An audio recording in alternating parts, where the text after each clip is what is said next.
하나님 말씀 히브리서 6장 1절부터 8절까지 다 같이 읽겠습니다. 시작. 그러므로 우리가 그리스도도의 초보를 버리고 죽은 행실을 회개함과 하나님께 대한 신앙과 침례들과 안수와 죽은 자의 부활과 영원한 심판에 관한 교훈의 터를 다시 닦지 말고 완전한 데 나아갈지니라. 하나님께서 허락하시면 우리가 이것을 하리라. 한 번 비침을 얻고 하늘의 은사를 맛보고 성령에 참여한 바 되고 하나님의 선한 말씀과 내세의 능력을 맛보고 타락한 자들은 다시 새롭게 하여 회개케 할 수 없나니 이는 자기가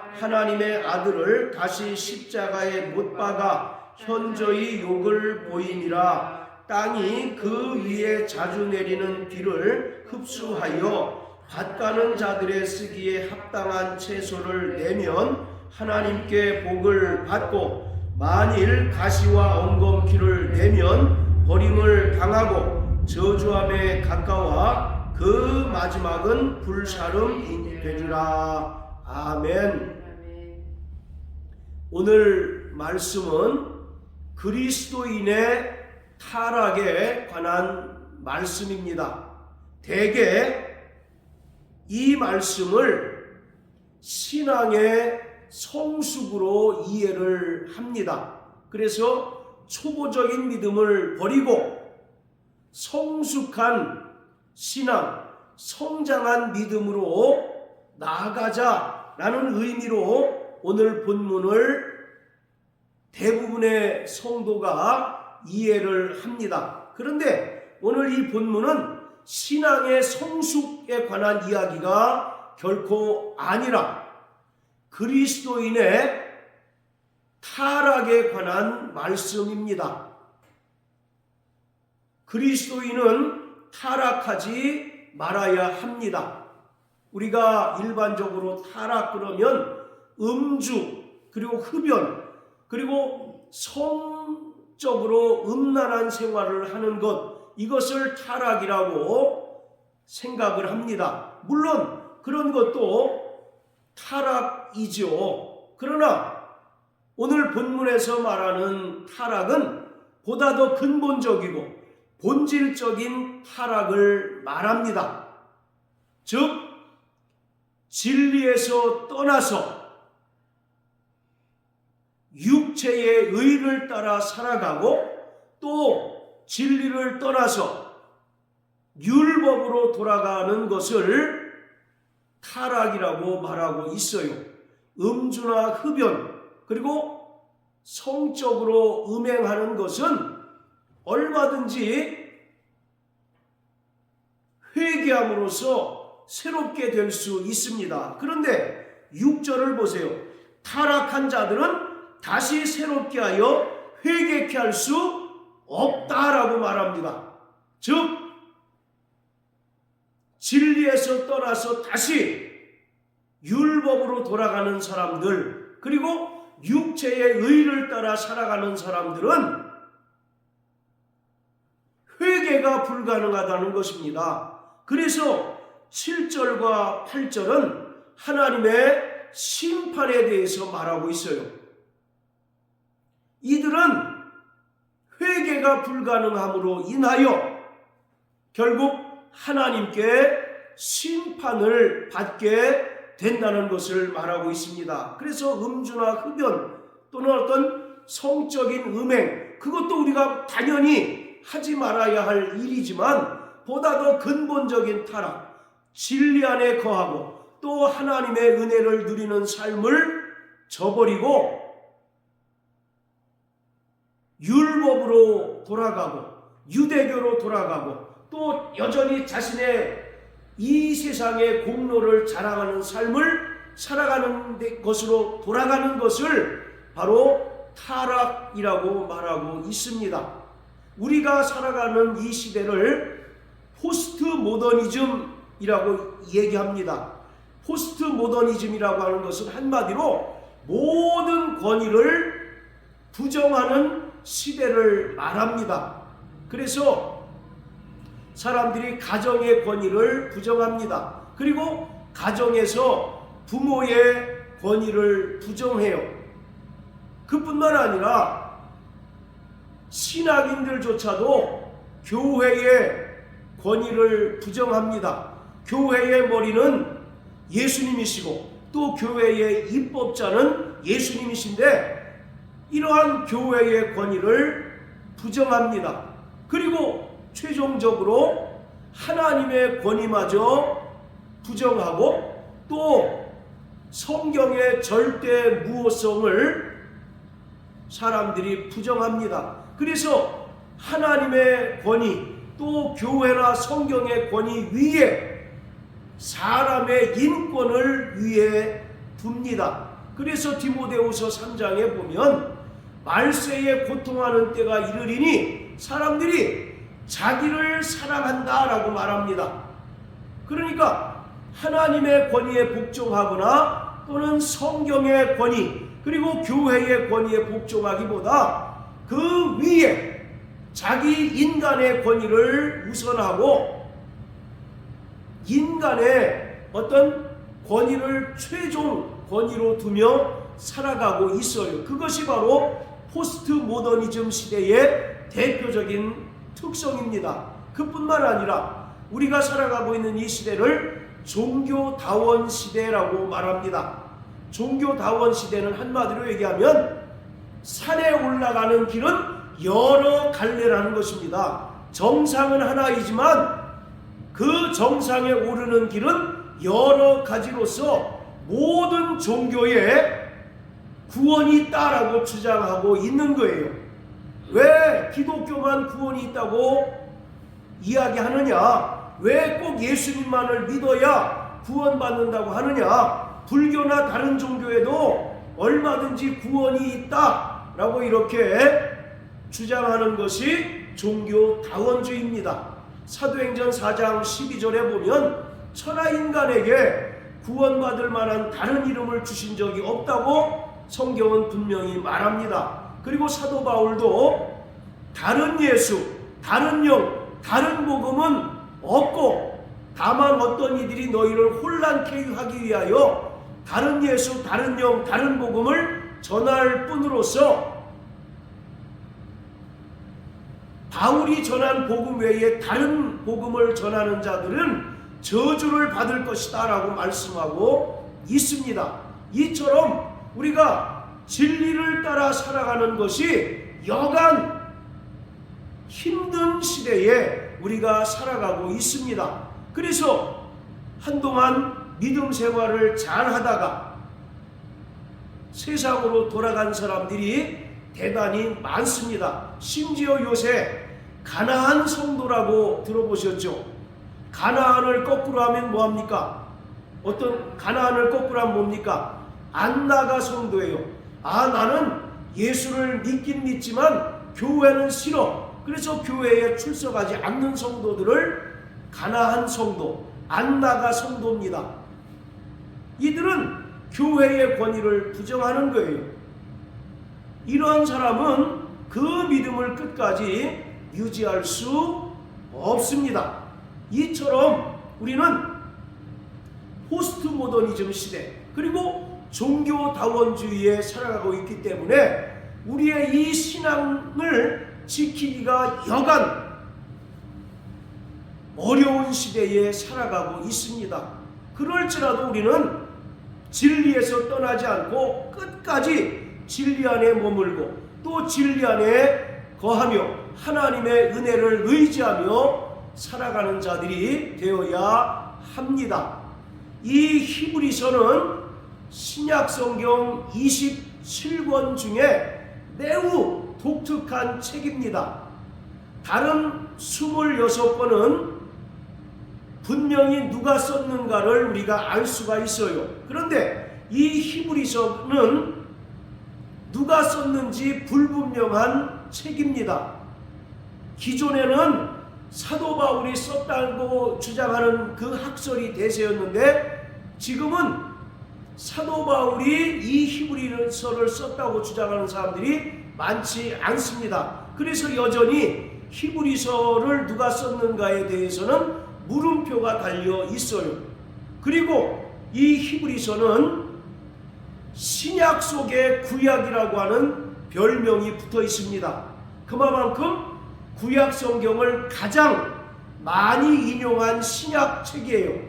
그리고 신약 속에 출애굽기라고 하는 별명이 붙습니다. 여러분, 출애굽기가 어떤 내용이 기록되어 있습니까?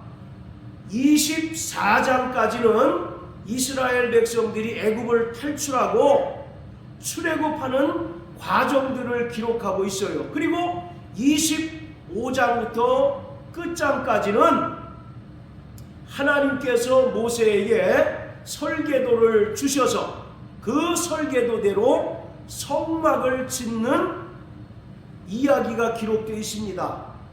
이처럼 신약 속의 출애굽기라고 불리우는 이 히브리서 역시 바로 성막 이야기입니다.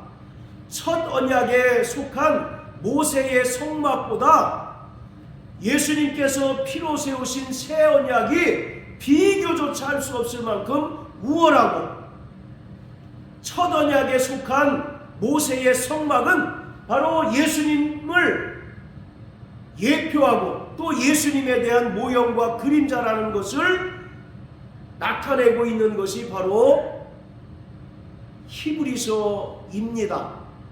이처럼 이 히브리서의 전체 이야기는 바로 성막 이야기인 거예요. 그래서 오늘 이 히브리서 6장 1절부터 8절까지의 말씀도 성막의 구조를 우리가 이해하면 대단히 쉽게 이 말씀이 무슨 의미인지를 분명하게 알 수 있습니다. 이 히브리서 6장 1절부터 8절까지의 말씀은 신약 성경에 있는 난의 구절 중에 대표적인 구절입니다. 그래서 서두에 말씀드렸던 것처럼 사람들이 이 말씀을 자꾸 신앙의 성숙이라고 하는 차원에서 이해를 합니다. 그러나 다시 말씀드리지만 이 말씀은 결코 신앙의 성숙에 관한 이야기가 아닙니다. 그리스도인의 타락에 관한 말씀을 성막의 구조를 통해서 히브리서 기자가 우리에게 말하고 있는 것입니다. 자, 1절을 보세요. 그러므로 우리가 그리스도도의 초보를 버리고 죽은 행실을 회개함과 하나님께 대한 신앙과 침례들과 안수와 죽은 자의 부활과 영원한 심판에 관한 교훈의 털을 다시 닦지 말고 완전한 데 나아갈지니라. 자, 여기서 2절에서 말하는 완전한 데가 과연 무엇을 가리키고 있는가? 대부분의 사람들은 이 완전한 데를 신앙의 성숙을 의미한다라고 이해를 합니다. 그런데 여기서 말하는 완전한 데는 바로 지성소를 말하고 있어요. 뭘 말한다고요? 네, 바로 지성소를 말하고 있습니다. 자, 히브리서 6장 19절 20절 우리 한번 읽어봅니다. 히브리서 6장 19절 20절 시작. 우리가 이 소망이 있는 것은 영혼의 닷 같아서 튼튼하고 견고하여 휘장 안에 들어가나니 그리로 앞서가신 예수께서 멜기세덱의 반차를 조차 영원히 대제사장이 되어 우리를 위하여 들어가셨느니라. 자, 19절에 보면 휘장 안에 들어간다라고 말합니다. 휘장 안에 뭐가 있습니까? 하나님의 보좌가 있는 지성소가 있죠. 그런데 우리보다 먼저 누가 지성소에 들어갔다는 얘기입니까?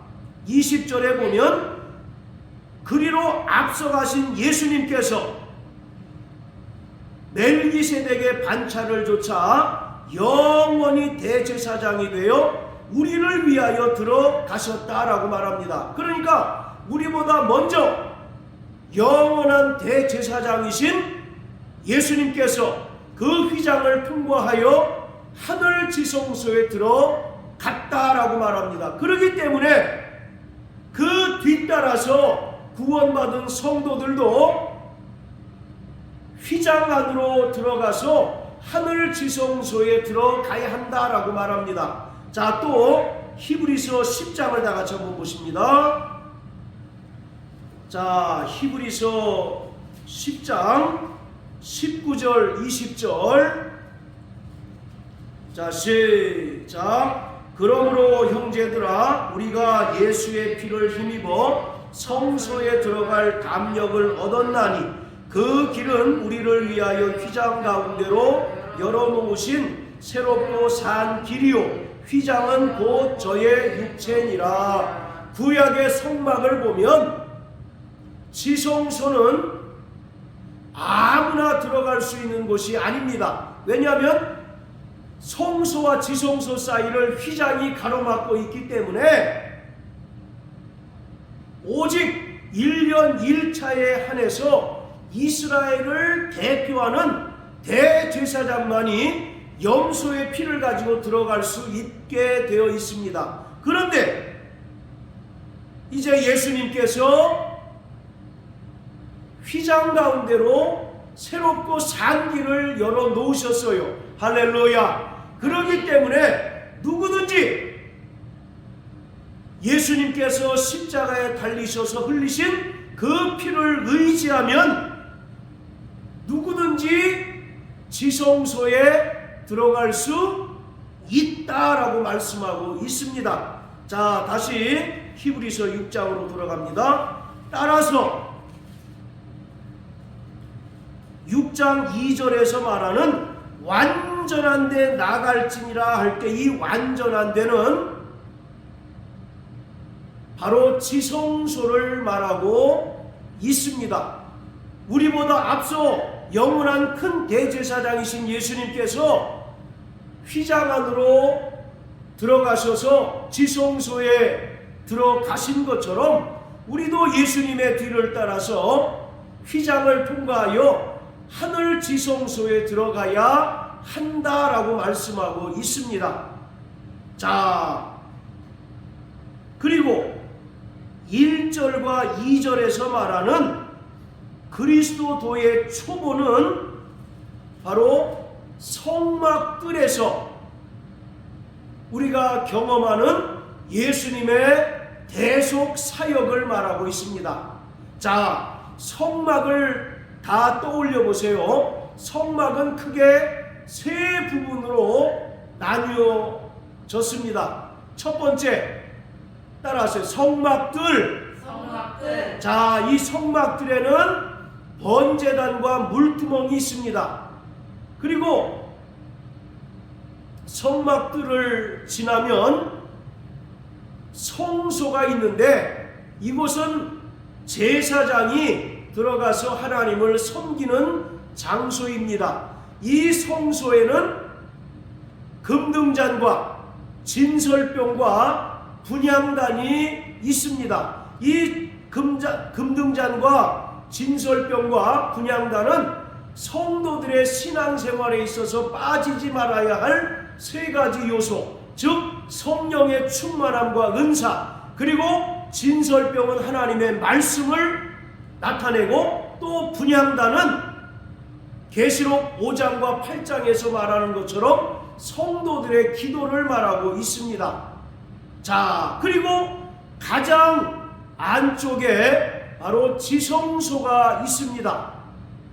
여기에는 법궤가 있고 그 위에 시은좌가 있어요. 그래서 대제사장이 대속죄일 날 염소의 피를 가지고 들어가서 이 시은좌에 7번 뿌림으로써 이스라엘 백성들이 비로소 하나님께로부터 죄사함을 받게 됩니다. 자, 이러한 성막의 구조를 머릿속에 담아두시고 이 말씀을 이해하면 우리가 대단히 쉽습니다. 그래서 6장 1절부터 2절까지의 말씀은 성막들에서 예수님께서 성취하신 예수님의 대속 사역을 설명하고 있는 것입니다. 자, 그리스도도의 초보 6가지를 이야기하고 있습니다. 그 중에 첫 번째가 뭡니까? 죽은 행실을 회개함과, 그래서 하나님께 제사를 드리러 오는 사람은 반드시 죽을 행실, 즉 죄에 대한 회개하는 믿음이 있어야 한다는 것입니다. 자, 그리고 두 번째, 하나님께 대한 신앙은 뭘 얘기를 할까요? 짐승의 피를 가지고 하나님께 제사를 드리면 하나님께서 자신의 죄를 사해 주신다는 분명한 믿음이 있어야 합니다.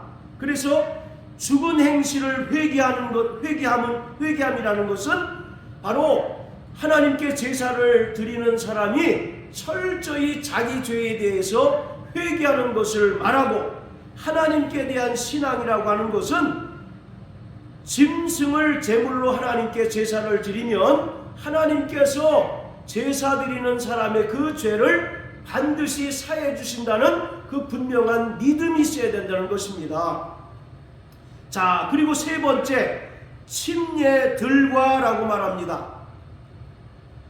우리가 구원받은 다음에 주님의 명령을 따라 침례를 받게 되었는데, 여기서 말하는 침례와 우리가 받은 침례는 분명히 다른 것입니다. 이 침례는 성막들에 있는 바로 물 항아리에 담은 바로 물을 이야기하고 있어요. 성막들에는 온갖 짐승을 잡고 짐승을 물로 반드시 씻어서 하나님께 드려야 합니다. 그렇기 때문에 성막들에는 물들이 많이 보관되어 있어요. 그것을 정결례라고 이와 같이 이야기하는데 그것을 이야기하고 있어요. 자, 여기 표시해 놓으시고 히브리서 9장을 한번 봅시다. 자, 히브리서 9장 10절을 보면 이런 것은 먹고 마시는 것과 여러 가지 씻는 것과 함께 육체의 예법만 되어 개혁할 때까지 맡겨둔 것이다 라고 말합니다. 여기서 여러 가지 씻는 것, 자 따라서 여러 가지 씻는 것, 이것이 바로 침례들이에요. 즉 성막들에 보관하고 있는 물들을 말합니다. 자, 또 여기 표시해 놓으시고 구약성경 레위기 1장을 한번 다 같이 보십니다. 레위기 1장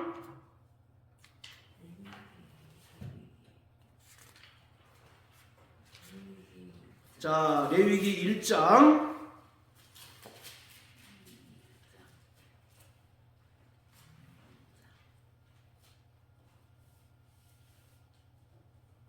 자, 9절 사모님 큰 소리로 읽어주세요. 그 내장과 정갱이를 물로 씻을 것이요 제사장은 그 전부를 전 위에 불살라 번제를 삼을지니 이는 화제라 여호와께 향기로운 냄새니라. 예, 자, 그 짐승의 내장과 정갱이를 물로 씻는다라고 말합니다. 그리고 나서 제사장은 그 짐승을 번제단에 올려놓고 불로 태웁니다. 그러니까 제사 드리는 사람이 짐승을 가져오면 제일 먼저 하는 일이 그 짐승의 머리에 자기의 죄를 옮겨놓는 안수를 합니다. 그 다음에 제사를 드리는 사람은 그 짐승을 각을 떠요. 이 각을 뜬다는 말은 짐승을 완전히 해체시킨다는 것을 말합니다. 여러 부위로 이제 나누는 거예요. 그것은 제사장이 하는 것이 아니라 하나님께 제사를 드리는 본인이 하는 것입니다. 그리고 나서 그 내장과 정갱이를 물로 깨끗이 씻어야 합니다. 막 피가 범벅일 거 아니겠습니까? 그러니까 물로써 그 짐승을 깨끗이 씻은 다음에 제사장에게 그 고기를 인계하면 제사장은 그 고기를 번제단에 올려놓고 불로 태웁니다. 그래서 반드시 짐승을 물로 씻는 그 절차가 필요한 거예요. 그것을 히브리서 6장 2절에서는 침례들이라고 말합니다. 복수로 말하고 있어요. 그래서 히브리서 9장 10절에도 뭐라고 얘기합니까? 여러 가지 씻는 것과 라고 이렇게 표현하고 있습니다. 자, 그리고 네 번째, 안수. 여기서 말하는 안수는 우리가 일반적으로 아는 목사 안수, 무슨 집사 안수할 때 그 안수가 아니라 백성의 죄를 짐승에게 옮기는, 전가하는 그 행위를 말하고 있습니다. 자, 그리고 다섯 번째는 죽은 자의 부활. 자, 따라하세요. 죽은 자의 부활. 죽은 자의 부활. 네, 이 죽은 자의 부활은 무엇일까요? 우리가 은혜로 구원받은 것을 말하고 있습니다. 에베소서 2장 1절에 보면 허물과 죄로 죽었던 너희를 살리셨다라고 말합니다. 자, 따라하세요. 허물과 죄로 죽었던 너희를 살리셨다.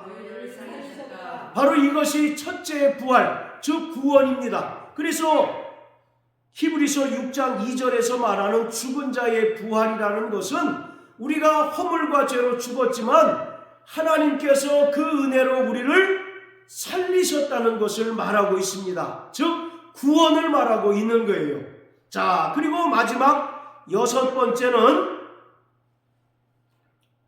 영원한 심판입니다. 우리는 자기의 죄로 말미암아 하나님께 각자가 심판받아서 영원한 지옥 형벌을 받아야 할 자들입니다. 그런데 그 심판을 누가 대신 받아주셨습니까? 누가 대신 받으셨어요? 바로 예수님께서 받아주셔서 우리를 대신하여 십자가에 달려 죽으셨습니다. 나무에 달린 자마다 다 저주 아래 있는 자라고 성경은 말한 것처럼 우리는 자기의 죄로 말미암아 하나님께 심판을 받아서 영원한 지옥 형벌을 받아야 할 자들이었습니다. 그런데 감사하게도 하나님의 아들 예수께서, 죄가 없으신 하나님의 아들 예수께서 나를 대신하여 심판을 받으셨고 또 하나님의 저주를 받으셨어요. 할렐루야. 그러므로 우리는 심판에서 면제되었고 모든 율법의 저주로부터 완벽하게 속량을 받았습니다. 그것을 바로 영원한 심판에 관한 교훈이라고 말하고 있어요. 그래서 1절과 2절에서 말하는 그리스도도의 초보 6가지, 이 6가지는 모두 성막들에서 예수님께서 친히 십자가에 달려 죽으심으로 말미암아 이루신 대속 사역을 설명하고 있습니다. 자, 이 6가지 중에 한 가지라도 우리가 버려야 할 것이 있습니까? 없습니까? 없지요. 이 6가지는 우리 그리스도인들의 가장 근본적인 신앙을 말하고 있어요. 우리가 이러한 예수님의 은혜와 구원 위에 선자들인데 이 그리스도도의 초보를 버리면 말이 됩니까? 그러니까 이것은 절대 어떤 신앙의 미성숙을 말하는 것이 아니라 말씀드린 것처럼 성막들에서 예수님께서 이루신 대속 사역을 설명하고 있는 거예요. 그리고 버리다라고 하는 말이 있습니다. 그리스도의 초보를 버리고라고 할 때 이 버린다는 것은 내버린다는 것을 말하는 것이 아니라 떠나다라는 의미입니다. 그러니까 성막들에서 이루신 예수님의 대속으로 말미암아 구원받은 자는 더 이상 성막들에 머물면 안 되고 떠나야 된다는 것입니다. 어디로 떠날까요? 성소로 이제 옮겨야 된다라고 말하고 있습니다. 자, 그래서 4절, 5절. 자, 우리 다시 한번 읽어볼까요?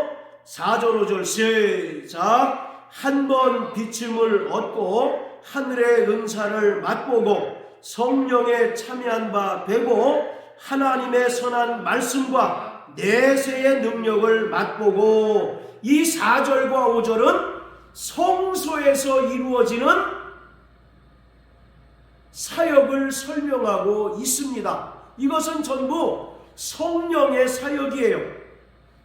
1절과 2절은 성막들에서 이루신 예수님의 대속을 설명하고 있다면 4절과 5절은 성소에서 이루어지는 성령 하나님의 사역을 말씀하고 있습니다. 성령은 우리를 비추시는 분입니다. 할렐루야. 성소와 지성소는요, 네 겹으로 철저히 덮여있기 때문에 세상 빛이 들어갈 여지가 전혀 없습니다. 그래서 유일하게 성소와 지성소를 비추는 기구가 있는데 그것이 바로 금등잔이에요.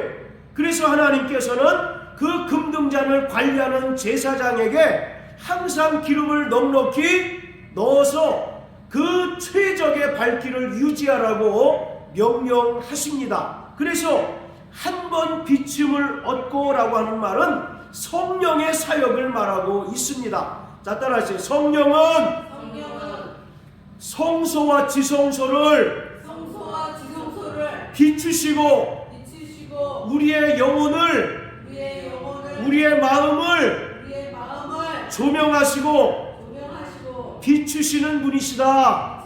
예, 그래서 한 번 비침을 얻고 라고 하는 말은 성령의 역사, 성령의 사역을 말하고 있습니다.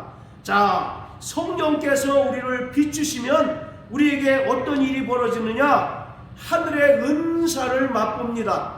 고린도전서 12장에 보면 성령의 9가지 은사가 있죠. 지혜의 말씀, 지식의 말씀, 또 믿음과 능력, 그리고 예언함과 병 고치는 은사와 또 영들 분별함과 방언과 방언 통역의 은사가 있습니다.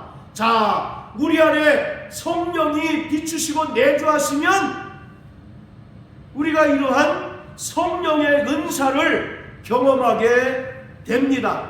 그리고 우리가 성령에 참여한 바 되요 성령의 충만함을 경험하게 됩니다. 자, 그리고 5절 하나님의 선한 말씀과 내세의 능력을 맛본다 라고 말합니다. 성소에 12개의 진설병이 있습니다. 이 진설병은 하나님의 말씀을 설명하고 있는 것입니다. 그래서 우리가 이 성소에서 진설병을 먹습니다. 즉 하나님의 말씀을 경험하고 또 하나님의 말씀의 능력을 경험하게 돼요. 자, 잘 생각해 보세요. 성막들에서 예수님의 은혜로 구원받았습니다. 그래서 이제 구원받은 자들이 성소에서 성령의 충만한 은사를 경험하고 또 하나님의 말씀을 경험하게 됩니다. 자, 그럼 이제 이 사람은 어디로 떠나가야 합니까? 어디로 옮겨야 합니까? 하나님의 보좌가 있는 지성소로 가야 되겠죠. 그런데 이 사람이 앞서가신 예수님을 따라서 휘장을 통과해서 하나님의 보좌가 있는 지성소로 가야 함에도 불구하고 뒤로 물러가요. 이것을 바로 타락이라고 말하고 있습니다. 이것을 진리에서 떠난 것이라고 히브리서 기자는 말하고 있습니다. 이 히브리서의 1차 수신자는 유대인들입니다. 그 중에서도 유대교에서 기독교로 개종한 그리스도인들을 대상으로 하고 있어요. 당시 로마에 많은 유대인이 있었는데 그 중에 많은 자들이 복음을 듣고 유대교를 버리고 율법을 버리고 기독교로 개종했습니다. 그래서 구원받는 역사가 있었어요. 그런데 유대교에서 기독교로 개종한 이들이 동족 유대인들로부터 비난을 받고 또 핍박을 당합니다. 이러한 비난과 핍박을 견디지 못한 사람들이 다시 진리에서 떠나서 유대교로 돌아가고 은혜를 버리고 율법으로 돌아간 사람들이 있습니다. 그리고 돌아가려고 한 사람들이 많이 있었어요. 그런 자들을 향하여 이 히브리서 기자는 이 말씀을 통하여 너희가 하나님의 은혜를 통하여 구원받고 진리 안에 거하다가 그 진리를 떠나서 다시 유대교로 돌아가고 다시 율법으로 돌아가면 너희는 타락한 자가 되고 또 하나님의 심판을 받게 된다는 것을 말하고 있습니다. 그것을 성막의 구조를 통해서 유대계 그리스도인들에게 말하고 있습니다. 자, 다시 한번 생각해 보세요. 성막들에서 구원받았습니다. 그래서 이 사람이 성소로 옮겨가서 성소에서 성령의 충만함을 경험하고 하나님의 놀라운 능력의 말씀을 경험했어요. 그럼 이 사람은 이제 어디로 가야 됩니까? 하나님의 보좌가 있는 지성소로 들어가야 되겠죠. 그런데 이 사람이 지성소로 가지 않고 다시 되돌아갑니다. 그것을 바로 타락이라고 히브리서 기자는 말하고 있습니다. 그것은 구체적으로 말씀드린 것처럼 유대계 그리스도인들이 진리를 버리고 다시 유대교로 돌아가고 다시 율법으로 돌아가는 것을 말하고 있습니다. 자, 히브리서 10장을 다 같이 한번 보십니다. 히브리서 10장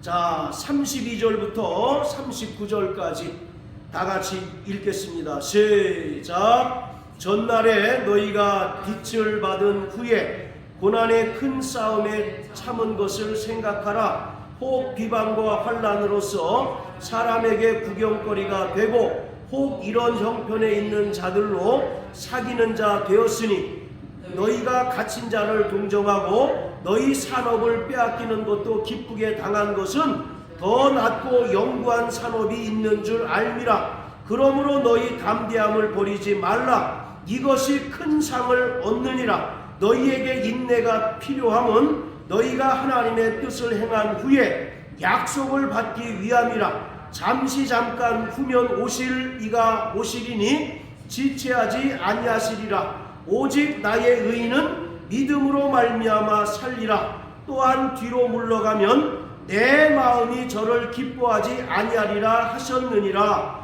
우리는 뒤로 물러가 침륜에 빠질 자가 아니요 오직 영혼의 구원함에 가진 자니라. 자, 39절 다시 한번 시작. 우리는 뒤로 물러가 침륜에 빠질 자가 아니요 오직 영혼을 구원함에 이르는 믿음을 가진 자니라. 자, 잘 보세요.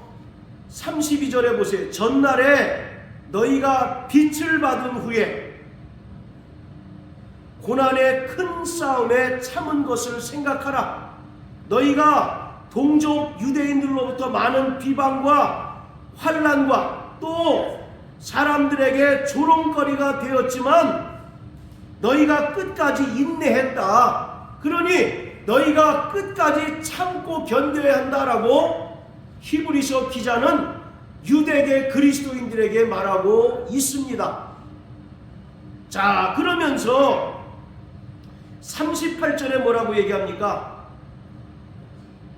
또한 뒤로 물러가면 내 마음이 저를 기뻐하지 아니하리라 하셨느니라.